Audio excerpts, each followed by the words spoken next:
Pero primero, a las 5, los agentes de la DEA llevaron a cabo una redada masiva y de múltiples objetivos. Agradecemos que se nos acompañe esta tarde. Somos la DEA. No vamos tras traficantes de drogas de bajo nivel. Vamos tras las organizaciones de narcotráfico, las redes. A las 4:45 a.m., bajo los cielos fríos y grises de Orlando, el silencio fue roto por el estruendo de la justicia federal. Una granada aturdidora iluminó la noche y comenzó la mayor redada anticorrupción en Florida en décadas. Desde Miami hasta Jacksonville, equipos de élite de la DEA, el FBI y el ICE se movieron en perfecta sincronía, una máquina imparable de precisión estadounidense. Arriba, drones se deslizaban en total silencio. Abajo, agentes vestidos de negro ajustaban su agarre sobre los rifles. Entonces llegó la orden única que partió la oscuridad. Ejecutar. Las calles estallaron. Los helicópteros rugían. Las radios chillaban. En segundos, toda señal, toda cámara, todas las rutas de escape quedaron muertas. Los agentes irrumpieron en el bar y casino ilegal. La fachada brillante de un imperio criminal construido sobre dinero sangriento y traición. Dentro, el caos estalló. Las fichas de póker volaban por el aire como metralla. Las puertas se astillaban bajo los arietes. 2 hombres salieron disparados por la puerta trasera, arrastrando bolsas llenas de efectivo, oro y narcóticos, solo para ser derribados al suelo antes de poder desaparecer en la noche. Tras paredes espejadas, los agentes descubrieron 3 cajas fuertes ocultas. 1. 4 millones de dólares en efectivo, lingotes de oro y 600 libras de metanfetamina y cocaína. En la sala VIP, bandejas de pastillas azules de fentanilo brillaban bajo candelabros de cristal. Imitaciones diminutas y mortales de medicamentos con receta. Las personas que venden esto no se preocupan por tu salud. No les importa tu seguridad. No les importan las vidas de tu familia. No les importan las vidas de tus amigos. No les importa. Están en esto por dinero. Se trataba de cantidades masivas de drogas. Estaban destinadas a nuestras calles. Entonces llegó la verdadera sorpresa. Entre los sospechosos se encontraba el sheriff Marcos López, aún con su uniforme completo, su placa reflejando las luces intermitentes de su propio arresto. Los mismos fiscales estatales que han acusado al sheriff suspendido del condado de Oyola, Marcos López, de participar en un negocio multimillonario. Lo que comenzó como una redada rutinaria se había convertido en un ajuste de cuentas a nivel nacional, la caída de un rey corrupto y el nacimiento de una tormenta federal que pronto envolvería a la fuerza policial de Florida desde adentro hacia afuera. Si el hombre que lleva la placa se convierte en el enemigo, ¿en quién confías? Toca me gusta si crees que la verdad debe ser perseguida, incluso dentro de la placa. A medida que el amanecer se deslizó sobre el horizonte de Orlando, lo que comenzó como el arresto de un solo policía corrupto se desmoronó en algo mucho más oscuro. Un imperio oculto enterrado profundamente dentro de la propia fuerza policial de Florida. Cuando los analistas federales descifraron el disco encriptado incautado en el club, no solo encontraron libros contables o nombres, encontraron una telaraña digital de engaños. Cada línea, cada conexión conducía a un sistema llamado Operación Eclipse, un motor financiero diseñado para convertir la sangre del cártel en dólares estadounidenses limpios. 12 corporaciones falsas, 4 casinos clandestinos, 27 cuentas offshore. En solo 24 meses, más de 90 millones de dólares fluyeron a través de bancos e inversiones en Florida, todo bajo un mismo nombre: el sheriff Marcos López. Durante años, López predicó integridad en conferencias de prensa mientras sus diputados despejaban caminos secundarios para los convoyes del cártel. Se presentaba como un protector del pueblo, pero detrás de las cámaras era su guardián. Pero detrás de cada transferencia offshore y cada libro contable secreto de casinos, los investigadores encontraron una firma más oscura: CJNG, el cártel de Nueva Generación de Jalisco. Los analistas federales confirmaron que la red Eclipse no era de origen local. Fue diseñada por el cártel más violento de México, usando la placa de López como punto de entrada. Las mismas raíces que enviaban fentanilo a Texas y California ahora sangraban a través de Florida. López no solo era corrupto, era un enlace, convirtiendo a la policía estatal en el puesto de mando estadounidense del CJNG. Mientras los agentes seguían la ruta del dinero, la corrupción se expandía.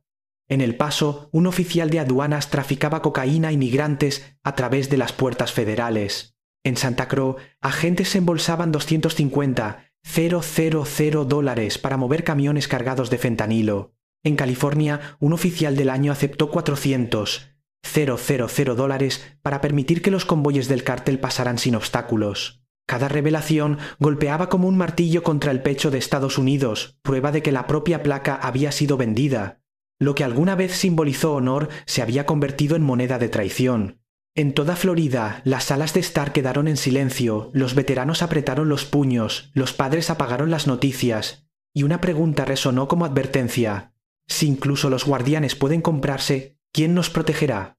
12 empresas fantasma, 27 cuentas offshore, un solo hombre moviendo los hilos. ¿Era López el cerebro maestro? ¿O solo otra pieza en un juego global?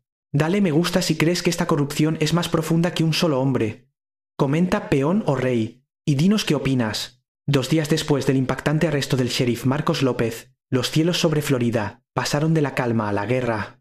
Lo que había comenzado como una redada aislada, ahora se había convertido en un contraataque a nivel estatal. La misión estaba clara: desmantelar cada fragmento de la red Eclipse y romper el control del CJNG sobre territorio estadounidense. A las 5 a.m., el centro de comando en Tampa se iluminó con puntos rojos en un mapa digital de Florida. Cada punto representaba un activo de Eclipse, un bar, un almacén, un depósito de camiones o una casa suburbana. Los equipos tácticos de la DEA, los agentes de seguridad interior del ICE y las unidades de asalto del FBI se movían como un reloj. Más de 700 agentes federales, 28 equipos SWAT y 15 helicópteros Black Hawk operaban bajo un mismo nombre: Operación Eclipse. De Orlando a Jacksonville, las redadas estallaron con precisión sincronizada. En Miami, los agentes allanaron una mansión de lujo donde los mensajeros del cártel habían escondido dinero y drogas bajo suelos de mármol. En Tampa, una empresa fachada llamada Sunshine Freight Logistics fue descubierta como un importante centro de contrabando de drogas. Los agentes abrieron contenedores llenos de metanfetamina envuelta en plástico, cada ladrillo estampado con el logo del CJNG, cada uno con un valor superior al de una pequeña fortuna. Al amanecer, la magnitud era asombrosa. 7 toneladas de metanfetamina, cocaína y fentanilo, 133 armas y casi $9 millones en efectivo y oro fueron incautados. Pero esos números contaban solo la mitad de la historia. En un casino clandestino en CMI, los agentes encontraron una feroz resistencia. Guardias armados no gánsteres, sino contratistas privados contratados por la red de López, abrieron fuego mientras los equipos federales irrumpían en la entrada. Las máquinas tragamonedas se hicieron añicos bajo los disparos. Las fichas de póker volaban por la alfombra como metralla. El enfrentamiento duró 9 minutos, pero se sintió como una eternidad. Al final, 4 sospechosos murieron, 9 fueron arrestados y se salvaron decenas de vidas. Más al norte, agentes del ICE interceptaron un convoy de tractocamiones cargados con cajas de fármacos falsificados. Cada pastilla parecía inofensiva, pero los análisis de laboratorio confirmaron que contenía fentanilo puro, suficiente para matar a más de 5 millones de estadounidenses. Al anochecer, 51 sospechosos habían sido arrestados. Los drones de vigilancia capturaron una imagen inquietante: un mapa de Florida iluminado en rojo. Luego, uno por uno, los puntos se desvanecieron a gris a medida que cada célula del cártel colapsaba. Dentro de la sala de operaciones de Tampa, el comandante de la misión habló en voz baja sobre el zumbido de las computadoras. Pensaban que Florida era su zona segura, pero esta noche el estado del sol contraatacó. Por primera vez en años, los agentes federales estaban unidos, no solo para incautar drogas, sino para restaurar el honor. Y mientras la luz de la Operación Eclipse se extendía por el mapa, el mensaje de Estados Unidos era claro: el escudo aún permanece. Cuando los disparos se apagaron y las redadas terminaron, la verdadera guerra comenzaba. Dentro del centro de comando de Tampa, pilas de laptops, libros contables y discos duros incautados revelaron una verdad más oscura que cualquier narcótico.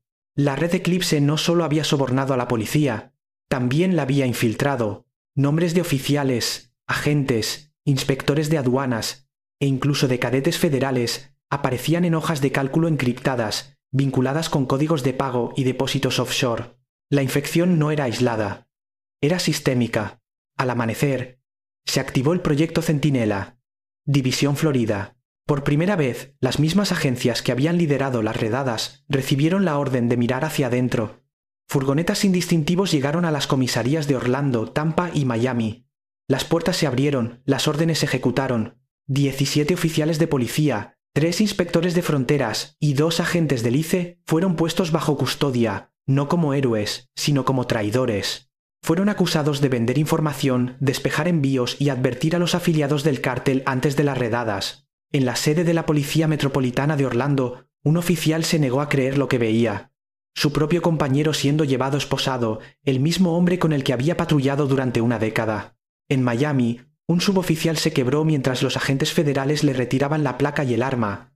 En silencio, los pasillos que alguna vez resonaban con órdenes y radios ahora solo transmitían el sonido de la vergüenza. Los analistas federales rastrearon la corrupción hasta 10 años atrás. Comenzó pequeño, sobres de dinero ocultos en bolsas de gimnasio, donaciones a campañas locales, favores a amigos de la industria nocturna. Pero creció rápido. En 5 años, la red había movido más de $6 millones en sobornos, disfrazándolos como bonos de capacitación y fondos de alcance comunitario. La traición llegaba directo a la estructura de mando. Supervisores que miraban hacia otro lado, investigadores que retrasaban casos, contadores que borraban transferencias bancarias. El gobernador Reynolds convocó a una conferencia de prensa de emergencia en Tallahassee. Sus palabras resonaron en cada televisión del estado. Si la placa está manchada, el escudo está roto. Florida no tolerará la traición. Reconstruiremos esta casa limpia, fuerte y orgullosa de nuevo. Esa noche, la división cibernética del FBI comenzó a diseccionar los restos digitales de Eclipse. Descubrieron comunicaciones entre los lugartenientes de López e intermediarios mexicanos, notas de voz, mensajes codificados y registros detallados de nómina de los oficiales bajo protección. La prueba era innegable. En respuesta, la ley del escudo de integridad avanzó rápidamente en el Congreso, otorgando a los investigadores la autoridad para auditar cada departamento tocado por Eclipse. Se convocaron tribunales federales a puertas cerradas, carreras terminadas de la noche a la mañana. Para el final de la semana, el imperio Eclipse había colapsado. Pero el costo fue enorme. La confianza destrozada, reputaciones destruidas, familias rotas. Aún así, entre las ruinas, algo inquebrantable surgió. La convicción de que el honor debía ganarse de nuevo. Pensaban que la corrupción era invisible, dice el narrador con voz baja y firme.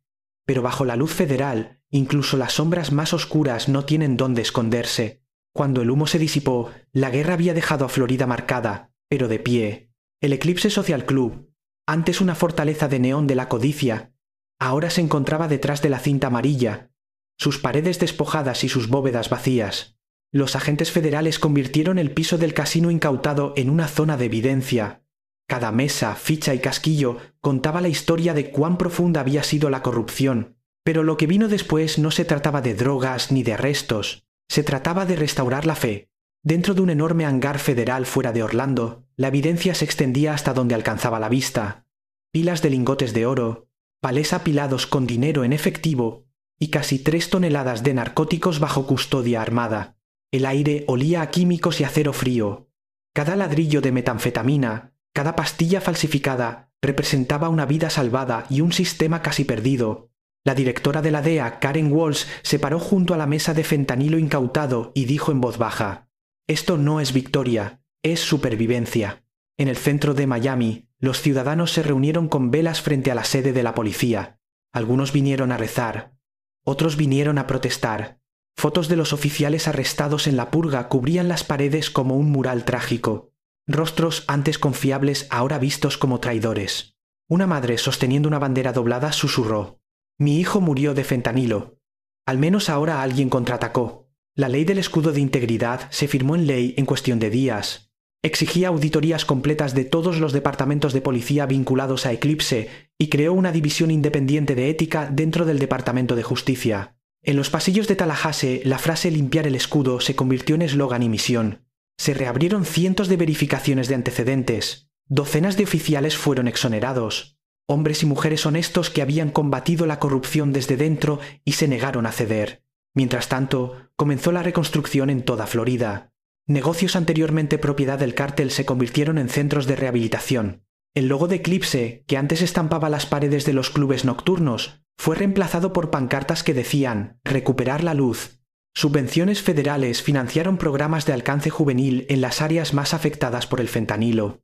Por primera vez en años, los niños jugaban en parques que antes eran dominados por narcotraficantes. En un mensaje televisado, el gobernador Reynolds se paró frente a la bandera del estado y dijo: «No podemos borrar lo que pasó. pero podemos asegurarnos de que nunca vuelva a ocurrir. Florida no será definida por su corrupción, sino por cómo se levantó de ella. En el puesto de mando de la DEA, el comandante Reeves revisaba el tablero de operaciones, ahora lleno de alfileres grises que marcaban los sitios de eclipse desmantelados. Su equipo estaba exhausto, magullado y con ojeras. Aún así, en su silencio había orgullo. No solo habían combatido a criminales, habían combatido la traición. Afuera, el amanecer rompía sobre la costa de Florida. Las mismas olas que antes transportaban cargamentos del cártel ahora brillaban como oro fundido. La voz del narrador regresa, calma y firme. Desde las playas de Florida hasta el corazón de Estados Unidos, la corrupción se extendió como una marea. Pero también lo hizo la justicia.